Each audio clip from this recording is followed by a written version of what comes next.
Hello students, welcome back to our class.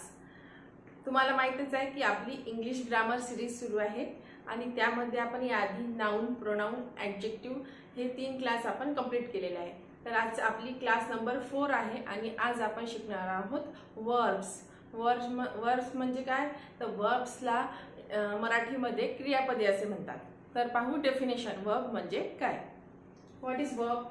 A verb is a word, असा शब्द that shows on an action or state. असा शब्द जो एखादी action किंवा स्टेट दाखवतो. म्हणजे एखाद्या स्टेटमेंटमध्ये कोणती क्रिया घडत आहे किंवा कोणती सिच्युएशन आहे हे दाखवणारा शब्द म्हणजे आपला वर्ब म्हणजेच क्रियापद असते. तर वर्ब कोणकोणते असतात पहा. ॲक्शन वर्ब आणि स्टेट वर्ब. ॲक्शन वर्बला डायनॅमिक वर्ब असे सुद्धा म्हणतात. त्याच्यामुळं लक्षात ठेवायचं, हे डायनॅमिक वर्ब हेच ॲक्शन वर्बचं दुसरं नाव आहे. स्टेट वर्ब्सला स्टेटिव्ह वर्ब्स असं सुद्धा म्हणतात. हे स्टेट वर्ब्सचं दुसरं नाव आहे. तर ॲक्शन वर्ब मध्ये म्हणजे काय की फिजिकल ॲक्टिव्हिटीज और प्रोसेस दाखवणारे वर्ब. एखाद्या सेंटेन्समध्ये कोणती ॲक्शन परफॉर्म होत आहे किंवा कोणती फिजिकल ॲक्टिव्हिटी होत आहे हे दाखवणारे वर्ब कोणते असतात? तर ॲक्शन वर्ब असतात. पहा, for example, I go to school. या स्टेटमेंटमध्ये किंवा या सेंटेन्समध्ये आय गो टू स्कूल म्हणजे शाळेला जाण्याची क्रिया दाखवलेली आहे. Rohan cooks food.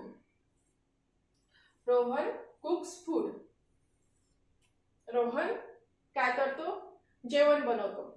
तर इथे जेवण बनवण्याची म्हणजे कुकिंगची प्रोसेस इथे दाखवलेली आहे. नेक्स्ट आहे आपला स्टेट वर्ब. स्टेट वर्ब म्हणजे काय की ते एखादी सिच्युएशन दाखवते. सेंटेन्स मधली एखादी सिच्युएशन दाखवते. म्हणजे इथे कोणत्याच प्रकारची ॲक्शन वर्ब आलेला नसतो. तर सिच्युएशन काय आहे सेंटेन्स मधली ते दाखवण्यासाठी स्टेट वर्ब्स यूज होतात. For example, I have 3 pens. I like mangoes. या दोन सेंटेन्स मध्ये कोणती फिजिकल ॲक्टिव्हिटी परफॉर्म झाली आहे का नाही, कोणती ॲक्शन परफॉर्म झाली आहे का नाही. तर इथे सिच्युएशन दाखवली की माझ्याजवळ 3 पेन आहे आणि मला मँगोज आवडतात. तर लक्षात ठेवा, ॲक्शन वर्ब आणि स्टेट वर्ब्स. तर पहा, टाइप्स ऑफ वर्ब्स. वर्ब्सचे कोणकोणते टाइप्स आहेत ते आपल्याला इथे पाहायचं आहे. पहिला आहे हेल्पिंग वर्ब्स आणि दुसरा आहे मेन वर्ब. हेल्पिंग वर्ब कोणकोणते आहे ते आपण पाहू. तर टोटल 16 हेल्पिंग वर्ब्स आपल्याला पाहायला मिळतात. हेल्पिंग वर्बला आपण मराठीमध्ये सहाय्यकारी क्रियापदे असे म्हणतो. आणि हेल्पिंग वर्बचं दुसरं नाव काय आहे? Auxiliary verbs. आता ऑक्झिलरी किंवा हेल्पिंग वर्ब्स काय करतात? Helps the main verb. Main वर्बला मदत करतात सेंटेन्स कंप्लीट करायसाठी. Having no meaning on their own. त्यांचा स्वतःचा काही जास्त अर्थ नसतो. सपोज मी आता एक सेंटेन्स लिहिलाय, आय कॅन. मी करू शकतो. पण काय करू शकतो? कॅन काय झालं इथे आपलं हेल्पिंग वर्ब म्हणजे ऑक्झिलरी वर्ब झालं. तर आय कॅन इथे आपल्याला काहीतरी लिहावं लागेल. I can dance. तेव्हा मी डान्स करू शकतो. हे आपण सेंटेन्स कंप्लीट केलं. डान्स काय झालं आपलं मेन वर्ब. मेन वर्बला कोणी मदत केली? ऑक्झिलरी वर्ब किंवा हेल्पिंग वर्ब म्हणजे सहाय्यकारी क्रियापदनं इथे मेन वर्बला हेल्प केली. यू मस्ट काय? यू मस्ट लर्न म्हणजे तू शिकायला पाहिजे. मस्ट काय झालं? आपलं हेल्पिंग वर्ब झालं इथे. आणि मेन वर्ब कोणतं झालं? लर्न. तू शिकायला पाहिजे. तर पहा, इथे काय झालं की या हेल्पिंग वर्बनं मेन वर्बला सेंटेन्स कंप्लीट करायसाठी मदत केली. आय कॅन डान्स म्हणजे मी डान्स करू शकतो. यू मस्ट लर्न म्हणजे तू शिकायलाच पाहिजे. पहा पुढे. आता हेल्पिंग वर्बचे हे जे 16 हेल्पिंग वर्ब आहे त्याचे सुद्धा टाइप्स आहेत. प्रायमरी, मॉडल्स आणि सेमी मॉडल्स. प्रायमरी वर्ब काय आहेत? 3 आहे टोटल. मॉडल्स 10 आहे आणि सेमी मॉडल सुद्धा 3 आहे. असे 16 वर्ब्स आहेत. प्रायमरी वर्ब्स मध्ये कोणकोणते वर्ब्स येतात? Be, do, have. मॉडल्स मध्ये मॉडल्स वर्ब कोणते आहे? Can, could, may, might, will, would, shall, should, must, ought to. Semi modals need, dare आणि यूज टू. आता तुम्ही म्हणाल की मग हेल्पिंग वर्बचा वापर काय आहे? तर हेल्पिंग वर्ब काय करतात?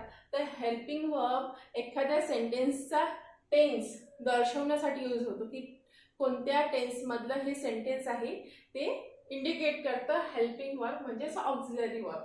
आणि एखाद्या सेंटेन्सला जर निगेटिव्ह बनवायचं असेल, टेन्स दाखवतात हेल्पिंग वर्ब.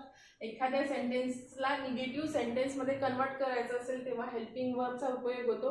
आणि एखाद्या सेंटेन्सला जर इंट्रोगेटिव्ह सेंटेन्स बनवायचं असेल तेव्हा सुद्धा हेल्पिंग वर्बचा किंवा ऑक्झिलरी वर्बचा यूज सेंटेन्समध्ये केला जातो. म्हणून हे हेल्पिंग वर्ब महत्त्वाचे आहेत.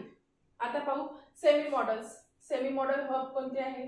नीड, डेअर आणि यूज टू. याला सेमी मॉडल्स का म्हटलंय? कारण की हे पार्टली हेल्पिंग वर्ब प्रमाणे काम करतात आणि पार्टली मेन वर्ब प्रमाणे काम करतात. म्हणजे कधी कधी याचा उपयोग मेन वर्ब म्हणून केला जातो तर कधी कधी हेल्पिंग वर्ब म्हणून केला जातो. म्हणून याला सेमी मॉडल्स म्हणतात. हे 3 आहेत, नीड, डेअर आणि यूज टू. अशा प्रकारे हे 16 हेल्पिंग वर्ब्स आहेत. तर पहा, आता पाहू मेन वर्ब. मेन वर्ब म्हणजे काय? तर मेन वर्बला मराठीत मुख्य क्रियापद असे म्हणतात. मेन वर्बलाच दुसरं नाव आहे लेक्सिकल वर्ब. लेक्सिकल वर्ब म्हणजेच मेन वर्ब.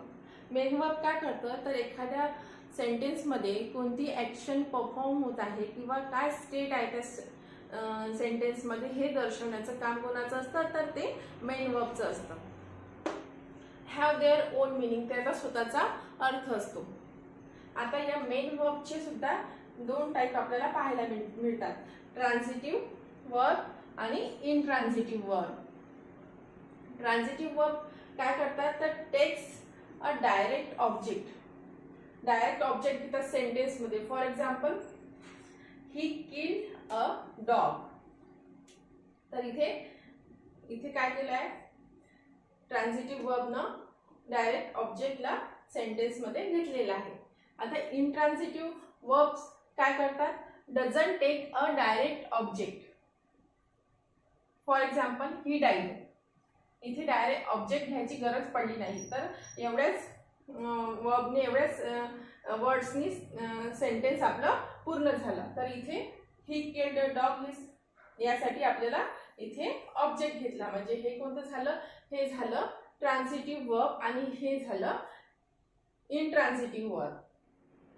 काही शब्द, फॉर एक्झाम्पल, काही शब्द ट्रान्झिटिव्ह आणि इनट्रान्झिटिव्ह दोन्ही म्हणून वर्क करतात. For example, speak.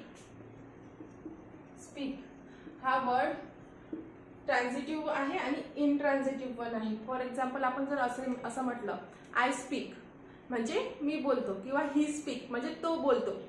He speak English, तो इंग्रजी बोलतो.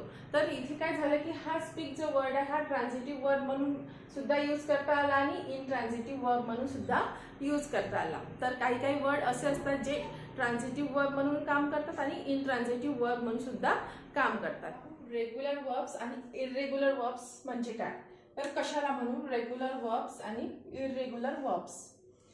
तर ज्या वर्बची सेकंड फॉर्म आणि थर्ड फॉर्म जी एंड होते ईडीने, म्हणजे फॉर एक्झाम्पल पहा, ही फॉर एक्झाम्पल लुक, ही फर्स्ट फॉर्म झाली, याची सेकंड फॉर्म लुक, ईडी लागलाय. थर्ड फॉर्म सुद्धा ईडी लागलेला आहे. म्हणजे असे वर्ब्स ज्याची सेकंड आणि थर्ड फॉर्म ईडीने एंड होते ते काय असतात? रेग्युलर वर्ब्स असतात. आणि इरेग्युलर वर्ब मध्ये काय होते? सेकंड आणि थर्ड फॉर्म ही डिफरंट असते. For example, go. Go he first form आहे वर्बची. गोची सेकंड फॉर्म वेंट आणि थर्ड फॉर्म गॉन. म्हणजे सेकंड आणि थर्ड फॉर्म जी आहे वर्बची ती डिफरंट आहे. म्हणून हे काय झालं? Irregular verb. हेच लक्षात ठेवायचं की रेग्युलर वर्ब काय असतात की त्याची सेकंड अँड थर्ड फॉर्म जी असते ती ईडीने एंड होते आणि इरेग्युलर वर्ब जे असतात त्याचे सेकंड आणि थर्ड फॉर्म ही व्हिडिओमध्ये आपण पाहिला की वर्ब आणि वर्बचे डिफरंट टाइप्स कोणते आहेत.